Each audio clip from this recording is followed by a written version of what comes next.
Researchers who were working with the Danish under-23 cycling team, they went with them to a 6-day training camp and then... What's up guys, just Carl here again with another video. This is a little different format. I'm going to be answering various questions that I've received, training, nutrition or anything else related.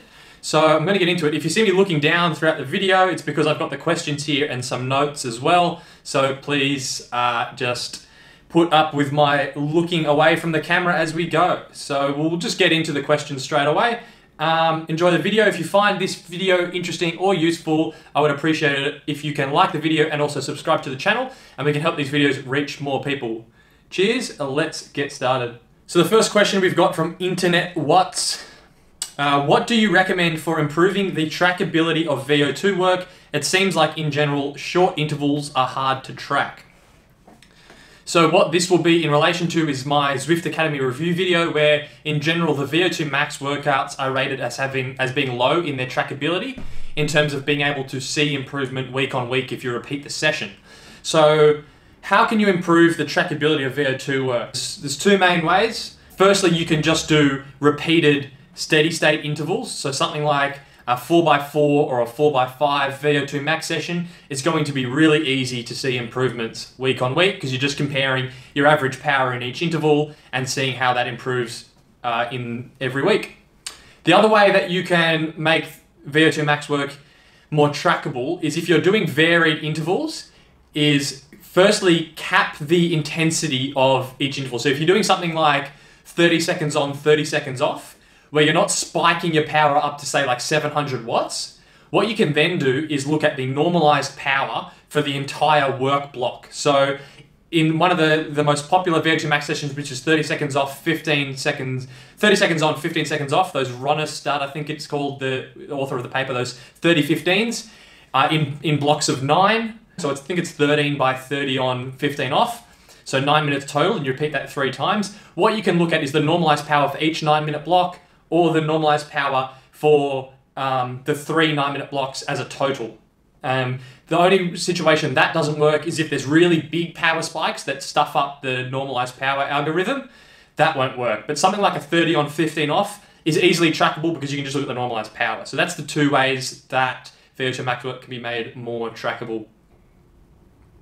Next question, Ollie Knowles. Great video and very insightful. Thank you, Ollie. Appreciate the comment and feedback. I currently use a customized Infinite nutrition mix, but keen to try this. What are your thoughts on products like Infinite, which allow you to incorporate protein, amino acids, and caffeine to your drink products? Okay, so two main things there. So the Infinite, I actually had a call a couple of weeks ago with Jace from Infinite Nutrition. He was talking to me about his products, and I was asking him some questions about his blends and his carb ratios and things like that. They do customized mixes.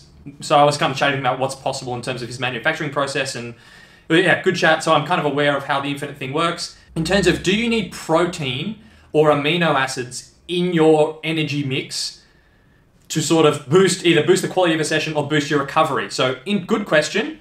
I did some research on, I didn't personally do research. I was looking up research on this a couple of months ago for some coaching work. So I'll talk about this study now. So this interesting study that I found was researchers who were working with the Danish under-23 cycling team. They went with them to a 6-day training camp, and then it was a big camp. They're doing 25 to 29 hours over 6 days. So like more than 25 hours, not even in a week. So massive camp. And they split the group up into 2 halves. One received a carb-only drink during their rides, which was 1.2 grams per kilo of body weight per hour.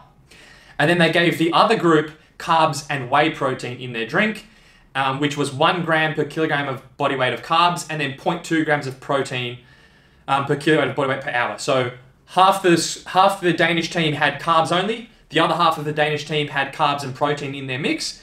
And then what they looked at the end of the camp was they did performance testing of their sprint and 5-minute power at the start and end of the camp. And then they also took blood and saliva samples each morning to test for markers of muscle damage and cortisol levels to see, was there a performance difference, and also was there some change in physiological parameters that would be markers of fatigue. What did they find? No difference between groups in terms of power output or muscle damage, and they concluded that it doesn't appear that the inclusion of mid-ride protein assisted the riders physiologically. The authors also noted that carbs were most important. So the thing to note with this is that both groups were fueling well. So even the group that was having the protein was still getting a gram of carbs per kilo of body weight per hour throughout their ride. So they were still fueling well. So if you're fueling well with carbs, you don't need to have protein throughout your ride for a physiological point of view. You might still want to eat some protein or solid foods, obviously, just for a satiety point of view and to help you keep that feeling of fullness, but purely from a muscle sort of breakdown and recovery point of view, it's not necessary. When that would potentially come into play is if you're under fueling and you're not getting enough carbs in and your body is having to break down your muscle to some degree to provide amino acids and proteins to fuel your training, then some exogenous sort of amino acids or protein supplement could help. But that's only going to be relevant if you're under fueling. And I think if you're someone who's smart enough to be thinking about taking in protein and amino acids throughout your ride, I would like to think that you're also fueling well and adequately with your carbohydrates. So short answer there is no, I wouldn't be getting any amino acids added into my carbohydrate sports drink. From James Grogan, thanks for the video. Thank you for watching. I was wondering, why is it a good thing that sugar doesn't have any electrolytes? In other words, why are electrolytes bad? So this was on my video about how I've been using sugar as a sports drink for the last 2 years. And what he's referring to is I made a comment in the video that it's a good thing that sugar doesn't have any electrolytes, same as the SIS beta fuel doesn't have any electrolytes in it.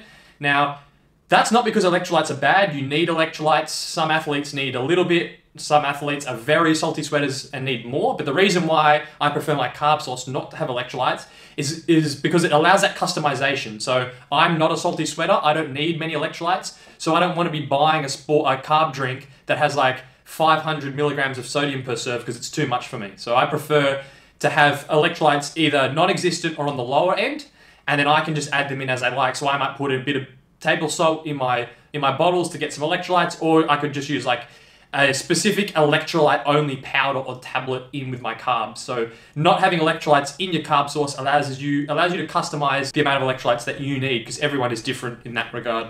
The question is from Hugo Odgers. Do you find that the sugar dissolves in room temperature for it to be drinkable, or does it settle at the bottom? Cheers. Thanks for the question. So this was on the same video about the sugar for sports drink. I find the sugar mixes in at room temperature for pretty much most of the mixes I do. If I'm using sugar to make like a gel equivalent in a pouch, then I might be putting in like 200 grams of sugar in 300 mils of water. In that case, I need to use boiling water to dissolve it and then put it in the fridge. But for a general bottle, let's say 80 grams of carbs in a 600 ml bottle, I just put the sugar in, normal temperature water, shake it up, and it dissolves without issue. I'm using white sugar though, which has smaller crystals. If you're using raw sugar or something like that, it might be harder to dissolve, so I choose the white sugar. It makes that job a little bit easier. Next question from Adam Sims. Hey Jesse, what metrics do you use to evaluate overtraining? TSB greater than -20 or time in zones ratio? So I think this was on a comment on one of the videos I did where I was analyzing Lee Phillips' training. So what do I use to evaluate overtraining? I don't use any objective measures in terms of TSS, TSB, things like that. For overtraining, I prefer to use with my athletes their perceived feelings, so their subjective ratings. When they wake up in the morning, how are they feeling? How's their fatigue in the legs?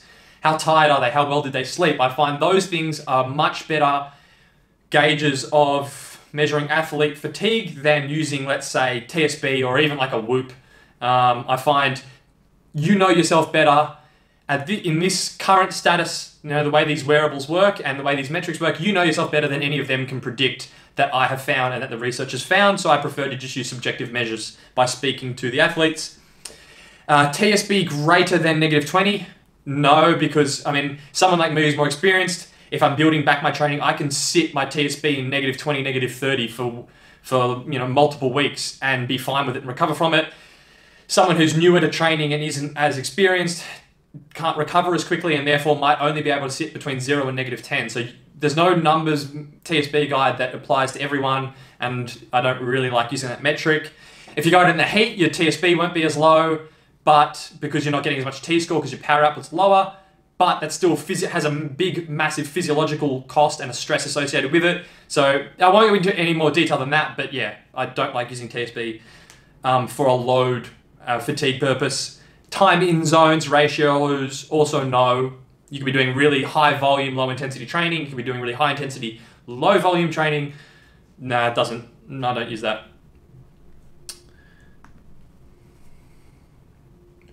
Final 2 questions to sum it up. Now, this was a video I did with Chris around 2 years ago, and then he asked in the comments what were some of your training questions, and there were 2 good questions that were included here, so I'll do this as a little extra bonus.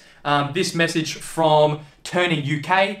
How much should I be eating? Strava tells me I used 3,000 calories over a 4.5 hour ride.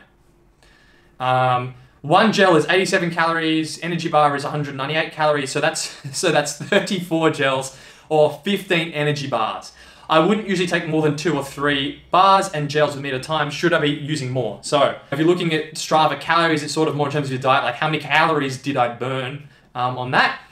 And it's impossible to replace that. That's the reason why you can't just exercise at maximally forever, because your body fatigues, you run out of fuel, you run your fuel tank down, you can't refuel at the same level that you're burning off. That's not how it works. So what you should just be doing is trying to hit your carbohydrate targets in terms of grams per hour.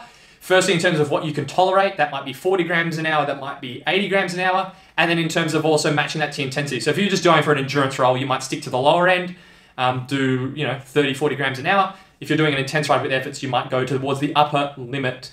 So work within that range. Don't worry about how many calories you've burned. It's not relevant. Final question to sum up this video is from Jay Bonner. I bust my ass all day in the construction industry and am quite often a rat shit at the end. How do I perform quality training after work when already very tired? Cheers, keep up the interesting vids.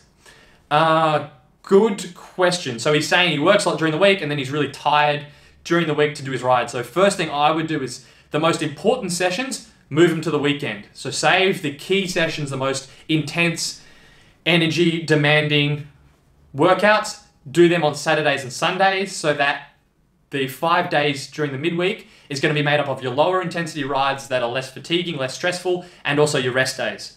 So you might have 2 big rides Saturday, Sunday, Monday rest day, Friday rest day to freshen up. So then you've got Tuesday, Wednesday, Thursday to add in your accessory work. So you might be doing your short endurance rides in there. Maybe you're doing some sprint work, keeping the rides short, where you're not as stressed out of being in as best shape as possible and having your best legs for those midweek workouts, saving that to the weekend. It's pretty much the only thing you can do aside from sort of making sure your nutrition is on point throughout the day when you're at work so that you're not getting to the end of the day and then compounding just general muscle fatigue with under eating and under fueling and then trying to get on the bike. So, nutrition comes into it as well, but from a training point of view, just those tips there should help you out. That's all, guys. Thanks for watching this video. If you enjoyed the advice that I gave here, please subscribe to the channel and maybe also send it to a mate if you think it will be useful to them. Cheers, and I will catch you next time.